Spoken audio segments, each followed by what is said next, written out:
നമസ്കാരം. മഹാഭാരതത്തിൻ്റെ അടുത്ത എപ്പിസോഡിലേക്ക് ഏവർക്കും സ്വാഗതം. സബ്സ്ക്രൈബ് ചെയ്യണം, ഷെയർ ചെയ്യണം, ലൈക്ക് ചെയ്യണം. അപ്പോൾ സത്യഭാമയും പാഞ്ചാലിയും തമ്മിൽ സംസാരിച്ചു. ശ്രീകൃഷ്ണൻ സത്യഭാമയുമായി തേരിലേറി തിരിച്ച് ദ്വാരകയിലേക്ക് പോവുകയും ചെയ്തു.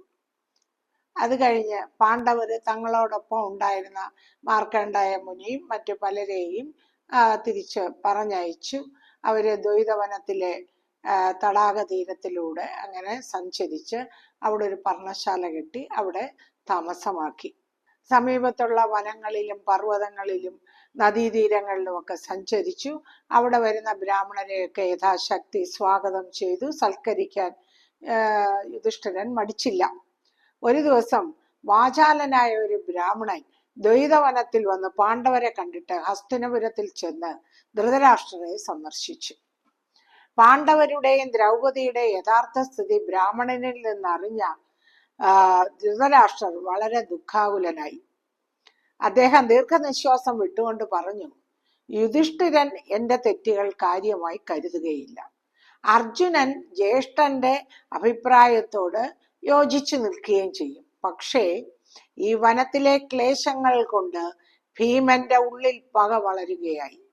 എന്റെ പുത്രപൗത്രന്മാരെ ചാമ്പലാക്കാൻ പോരുന്ന കോപം ഭീമസേനന്റെ ഉള്ളിൽ ജ്വലിക്കുന്നുണ്ടാകും. ഈ ദുര്യോധനന്റെയും ശകുനിയുടെയും കർണന്റെയും ദുശാസനന്റെയും ഒക്കെ ബുദ്ധി മന്ദീഭവിച്ചു പോയല്ലോ.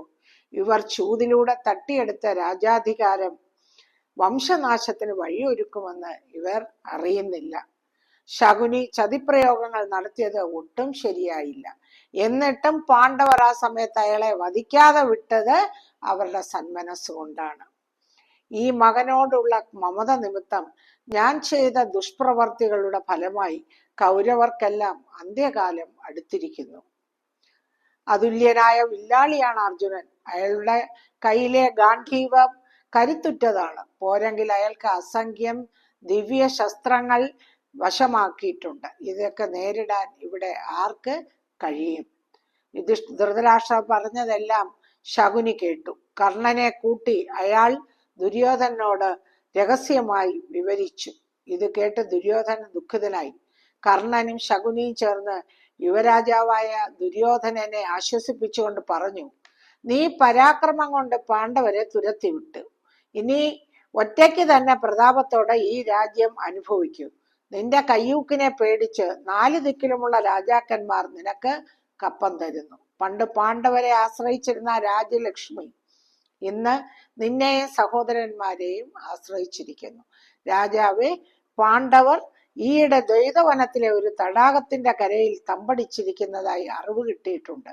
നീ സ്വന്തം ആഡംബരങ്ങളും ആർഭാടങ്ങളും കാട്ടിക്കൊണ്ട് അങ്ങോട്ട് പോകണം. അത് കാണുന്നത് തന്നെ പാണ്ഡവർക്ക് ദുഃഖകരമാണ്. നിന്റെ രാജ്യമാർ സർവാഭരണ വിഭൂഷിതയെ അണിഞ്ഞൊരുങ്ങി വാഹനങ്ങളിലേറി യാത്ര ചെയ്യുന്നത് കണ്ടാൽ മരവുരിയും മാൻതോലും ഉടുത്തുകൊണ്ട് കാട്ടിലെ കല്ലും മുള്ളും ചവിട്ടി മെതിക്കുന്ന കൃഷ്ണയ്ക്ക് നെഞ്ചരിയും. കൃഷ്ണ ആരാണ്? ദ്രൗപദിയാണ്. അപ്പൊ ദുര്യോധനൻ പറഞ്ഞു, കർണ, നിങ്ങൾ പറഞ്ഞ കാര്യം ഞാൻ ചിന്തിക്കാത്തതല്ല. പാണ്ഡവന്മാർ മരവുരിയും മാൻതോലും ഉടുത്ത് നടക്കുന്നത് കാണുമ്പോൾ എനിക്കുള്ള ആനന്ദം ഈ ഭൂമണ്ഡലമാകെ അധീനതയിൽ കിട്ടിയാലും ഉണ്ടാകുന്നതല്ല. വനത്തിൽ മരവുരിയും കാഷായവും അണിഞ്ഞ ദ്രൗപദിയെ കാണുന്നതും പരമാനന്ദം തന്നെ. പക്ഷേ എനിക്ക് ദ്വൈതവനത്തിലേക്ക് പോകാൻ മഹാരാജാവ് അനുവാദം തരണമല്ലോ. അപേക്ഷിച്ചാൽ തന്നെ എന്തിനങ്ങോട്ട് പോകുന്നു എന്ന ചോദ്യം ഉണ്ടാകുമല്ലോ. അതുകൊണ്ട് അമ്മാവൻ തന്നെ ദുശാസനനുമായി ആലോചിച്ച് ഒരു സൂത്രം കണ്ടെത്തണം. എല്ലാവരും ഇക്കാര്യം സമ്മതിച്ച് പിരിഞ്ഞു. അടുത്ത പ്രഭാതത്തിൽ വീണ്ടും ദുര്യോധനന്റെ അടുത്ത് ചെന്ന് കർണൻ പറഞ്ഞു, രാജാവേ, ദ്വൈതവനത്തിൽ പോകാൻ ഒരു സൂത്രം എനിക്ക് തോന്നുന്നു. അടുത്ത കാലത്ത് അങ്ങയുടെ ഗോശാല ദ്വൈതവനത്തിലാണ്. അതിന്റെ സൂക്ഷിപ്പുകാർ അങ്ങയെ കാത്തിരിക്കുകയാണ്. അങ്ങോട്ട് പോകുന്നു എന്ന നാട്യത്തിൽ നമുക്ക് പാണ്ഡവരുടെ അടുക്കലെത്താം. അപ്പൊ ശകുനി പറഞ്ഞു, ദ്വൈതവനത്തിൽ പോകാനുള്ള ഈ ഉപായം എനിക്ക് നന്നേ ബോധിച്ചു. കാര്യത്തിന് മഹാരാജാവ് തീർച്ചയായും അനുവദിക്കും. പാണ്ഡവരുമായി അടുപ്പം കൂടാനും ചിലപ്പോൾ അദ്ദേഹം പറഞ്ഞേക്കും. ഇടയന്മാർ ദ്വൈതവനത്തിൽ നിങ്ങളെ പ്രതീക്ഷിക്കുന്നുണ്ട്. അതുകൊണ്ട് അങ്ങോട്ടുള്ള യാത്ര ഘോഷയാത്ര എന്ന വ്യാജേന നമുക്ക് ഇവിടുന്ന് പോകാം. അവരെല്ലാരും കൂടെ ധൃതരാഷ്ട്രന്റെ അടുത്തെത്തി. പരസ്പരം കുശലാന്വേഷണമൊക്കെ നടത്തി. ഈ കാര്യത്തിനു വേണ്ടി സംഗൻ എന്നു പേരായ ഒരു ഗോപാലനെ അവർ പരിശീലിപ്പിച്ചു നിർത്തിയിരുന്നു. സംഗൻ പറഞ്ഞു, കൊട്ടാരം വക പശുക്കൾ വളരെ അടുത്തുള്ള കാട്ടിലെത്തിയിട്ടുണ്ട്. കർണനും ശകുനിയും ഉടനെ പറഞ്ഞു, മഹാരാജാവേ, പശുക്കളെ സുന്ദരമായ സ്ഥലത്ത് പാർപ്പിച്ചിരിക്കുകയാണ്. പശുക്കളുടെയും കുട്ടികളുടെയും കണക്കെടുക്കുന്നതിനും അവയുടെ നിറം, ഇനം, പ്രായം എന്നിവ രേഖപ്പെടുത്തുന്നതിനും പറ്റിയ സമയമാണ്. അതുകൊണ്ട് അങ്ങ് ദുര്യോധനെ അങ്ങോട്ട് പറഞ്ഞയക്കണം. അപ്പൊ ധൃതരാഷ്ട്രർ പറഞ്ഞു, പശുക്കളെ നോക്കുന്നതിനും കണക്കെടുക്കുന്നതിനും ഒന്നും കുഴപ്പമൊന്നുമില്ല. പക്ഷെ പാണ്ഡവർ ആ വനത്തിലെങ്ങോ വന്നെത്തിയിട്ടുണ്ടെന്ന് ഞാൻ കേട്ടു. അതുകൊണ്ട് ഇപ്പോൾ നിങ്ങളെ അങ്ങോട്ട് അയക്കാൻ കഴിയില്ല. നിങ്ങൾ കള്ളച്ചൂതിൽ തോൽപ്പിച്ചു. വനത്തിൽ താമസിച്ചു വളരെ കഷ്ടപ്പാടുകൾ അവർക്ക് അനുഭവിക്കേണ്ടി വന്നു. കർണ, അവർ അന്നു മുതൽക്കേ തപസ് ചെയ്തു വരികയാണ്. ഇപ്പോൾ അവർ വളരെ കരുത്തന്മാരായിരിക്കും. അഹങ്കാരികളായ നിങ്ങൾ അവരോട് എന്തെങ്കിലും അപരാധം പ്രവർത്തിക്കാതെ വരികയില്ല. അങ്ങനെയായാൽ തപശക്തി കൊണ്ട് അവർ നിങ്ങളെ ഭസ്മമാക്കും. അവരുടെ പക്കൽ ശസ്ത്രാസ്ത്രങ്ങളുമുണ്ട്. ക്രുദ്ധരായാൽ അവർ ശസ്ത്രങ്ങൾ പ്രയോഗിച്ചെന്നും വരും. എണ്ണത്തിൽ നിങ്ങൾ കൂടുതൽ ഉള്ളത് കൊണ്ട് തന്നെ അമർച്ച വരുത്തിയാൽ അതും നിങ്ങളുടെ ദുഷ്ടതയായ ജനങ്ങൾ കാണും. അവരെ ജയിക്കാൻ നിങ്ങൾക്ക് കഴിയില്ല. ദിവ്യാസ്ത്രങ്ങൾ നേടുന്നതിന് മുൻപ് തന്നെ ദിഗ്വിജയം നടത്തിയവനാണ് അർജുനൻ. ദിവ്യാസ്ത്രങ്ങളുള്ള ഈ സമയത്ത് നിങ്ങളെ വധിക്കുന്നത് അയാൾക്ക് വലിയ കാര്യമൊന്നുമല്ല. അതുകൊണ്ട് നിങ്ങൾ അങ്ങോട്ട് പോകുന്നത് ശരിയാണെന്ന് എനിക്ക് തോന്നുന്നില്ല. പശുക്കളുടെ കണക്കെടുക്കാൻ വിശ്വസ്തരായ ആരെങ്കിലും ഏർപ്പെടുത്തിയാൽ മതിയല്ലോ. പറഞ്ഞു, രാജാവേ, പശുക്കളുടെ കണക്കെടുക്കുന്ന കാര്യമേ ഞങ്ങൾ ചിന്തിച്ചുള്ളൂ. പാണ്ഡവരെ കാണുമെന്ന വിചാരമേ ഞങ്ങൾക്കില്ല. പാണ്ഡവർ പാർക്കുന്നിടത്തേക്ക് ഞങ്ങൾ പോവുകയേയില്ല. അതുകൊണ്ട് ഞങ്ങൾ അങ്ങോട്ട് പോകുന്നതിൽ ആപത്തൊന്നും വരാനില്ല. ഇത് കാട്ട് ധൃതരാഷ്ട്രർ മനസ്സില്ലാ മനസ്സോടെ ദുര്യോധനും മന്ത്രിമാരോടൊപ്പം ദ്വൈതവനത്തിലേക്ക് പോകാൻ അനുമതി നൽകി. ദുര്യോധനൻ വിപുലമായ സേനയോടുകൂടി ഹസ്തിനപുരത്തിൽ നിന്ന് യാത്രയായി. ദുശാസനനും ശകുനിയും ഒട്ടേറെ സഹോദരന്മാരും ദുര്യോധനെ അനുഗമിച്ചു. ആയിരക്കണക്കിന് സ്ത്രീകൾ അകമ്പടി സേവിച്ചു. 8000 രഥങ്ങൾ, 30,000 ആനകൾ, 9,000 കുതിരകൾ, അസംഖ്യം കാലാൾപ്പട, ഇങ്ങനെ വിപുലമായ ഒരു സൈന്യം അനുയാത്ര ചെയ്തു. ചുമടുകൾ കയറ്റി ആയിരക്കണക്കിന് കാളവണ്ടികൾ, കച്ചവടക്കാർ, സ്തുതിപാഠകർ തുടങ്ങിയ ഒരു പിൻപട വേറെയും ഉണ്ടായിരുന്നു. പലയിടത്തും താവളമടിച്ച് അവർ പശുക്കളെ പാർപ്പിച്ചിരിക്കുന്നിടത്ത് എത്തിച്ചേർന്നു. എല്ലാവരും ആ സുന്ദരമായ വനപ്രദേശത്ത് വാസസാമഗ്രികൾ ഒതുക്കി. ദുശാസനൻ പശുക്കൾക്ക് അക്കമിട്ടു, അടയാളം ചെയ്ത് എണ്ണമെടുത്തു. പശുക്കുട്ടികൾക്ക് അക്കമിട്ടു, കറവയുള്ളവയും അല്ലാത്തവയും വേർതിരിച്ചു. ഇളം കറവയുള്ള പശുക്കളുടെ കണക്ക് വേറെ എടുത്തു. 3 വർഷം പ്രായമുള്ള കുഞ്ഞുങ്ങളുടെ കണക്ക് പ്രത്യേകം രേഖപ്പെടുത്തി.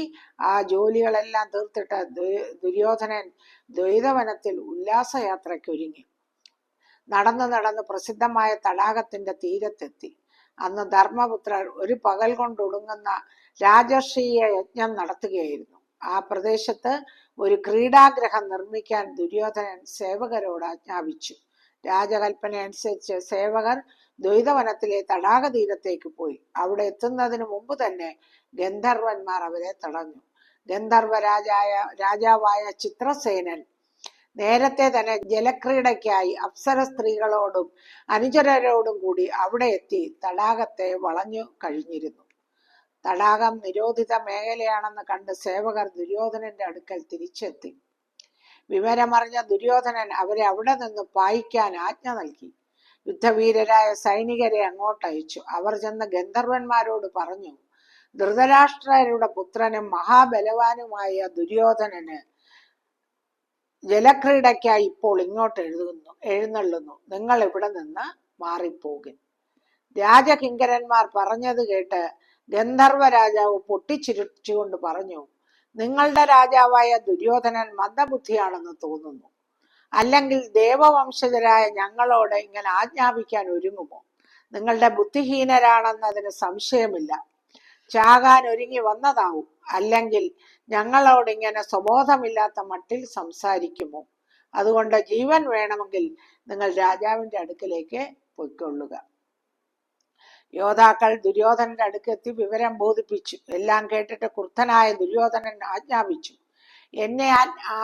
എന്നെ അപമാനിക്കുന്ന ആ പാപികളെ ഒരു പാഠം പഠിപ്പിക്കൂ. ദേവന്മാരോടൊപ്പം ഇന്ദ്രൻ തന്നെ ജലക്രീഡയ്ക്ക് വന്നാലും കാര്യമാക്കണ്ട. ആജ്ഞ കിട്ടിയ മാത്രയിൽ ധൃതരാഷ്ട്രപുത്രന്മാരും ആയിരക്കണക്കിന് വീരയോദ്ധാക്കളും അരയും തലയും മുറുക്കി രംഗത്തിറങ്ങി. തടുക്കാനെത്തിയ ഗന്ധർവന്മാരെ ബലം പ്രയോഗിച്ച് മാറ്റി നിർത്തിയിട്ട് അവര് വനത്തിൽ പ്രവേശിച്ചു. ഗന്ധർവന്മാർ ഓടിച്ചെന്ന് ചിത്രസേനനെ വിവരമറിയിച്ചു. അദ്ദേഹം ആജ്ഞാപിച്ചു, പോകുവിൻ, ഈ നീച കൗരവരെ വകവരുത്തുവിൻ. ഗന്ധർവ സൈന്യമെല്ലാം ആയുധങ്ങളും എടുത്തുകൊണ്ട് കൗരവരെ ആക്രമിച്ചു. പെട്ടെന്ന് ആയുധങ്ങൾ ഓങ്ങിക്കൊണ്ട് എതിരിടാൻ വരുന്ന ഗന്ധർവപ്പടയെ കണ്ട് കൗരവർ ദുര്യോധനൻ നോക്കി നിൽക്കെ തന്നെ ഓടി രക്ഷപ്പെടാൻ തുടങ്ങി. ദുര്യോധനൻ, ശകുനി, ദുശാസനൻ, വികർണൻ തുടങ്ങിയവർ തേരിലേറി ഗന്ധർവന്മാരോട് പോരാടാൻ ഉറച്ചു നിന്നു. കർണൻ എല്ലാവരുടെയും മുമ്പിൽ നിലകൊണ്ടു. ഗംഭീര യുദ്ധം പൊട്ടിപ്പുറപ്പെട്ടു.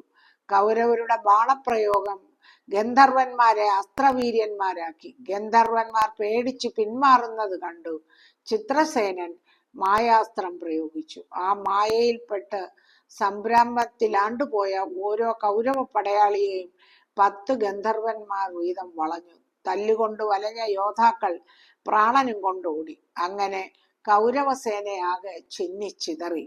ദുര്യോധനനും കർണനും ദുശാസനനും സാരമായ പരിക്കു പറ്റിയെങ്കിലും അവർ പോർക്കളത്തിൽ നിന്ന് പിന്തിരിഞ്ഞില്ല. ആയിരക്കണക്കിന് ഗന്ധർവന്മാർ കർണന്റെ നേർക്ക് തിരിഞ്ഞു പൊരുതി. കർണന്റെ രഥം അവർ തകർന്നു തരിപ്പണമാക്കി. വാളും പരിചയമേന്തിയ കർണൻ വികർണന്റെ രഥത്തിൽ കയറി വീണ്ടും യുദ്ധം ചെയ്തു. ബാക്കി ഭാഗം അടുത്ത എപ്പിസോഡിൽ. നന്ദി, നമസ്കാരം.